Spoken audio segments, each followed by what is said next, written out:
กันฝั่งน้องเมื่อน้องได้ลำพายผ่านเรียกเป็นน้องหานสกลนครดูนกแซงแซวส่งเสียงเจ้าจะกลับรังนอนเรียนนั่งพลังพิงคอนใจนี้ใจร้อนก่อนไกลสิคันไกลไกลริมน้องมีน้องคนกาเพื่อพักไว้ผมจะย้ายเพื่อตัวไปนะ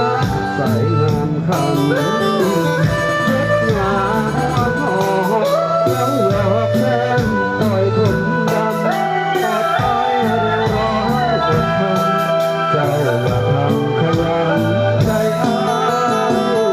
น้องตีกว่าฟ้าเริ่มมาว่าทั่วที่น้องหานวันเหมือนปีเปลี่ยนผ่าน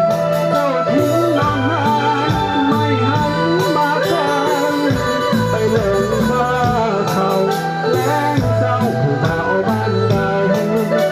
บ่ให้สิจูเอิ้นใจขอช่วยหัวใจเจ้าไปสะกดคำยามใด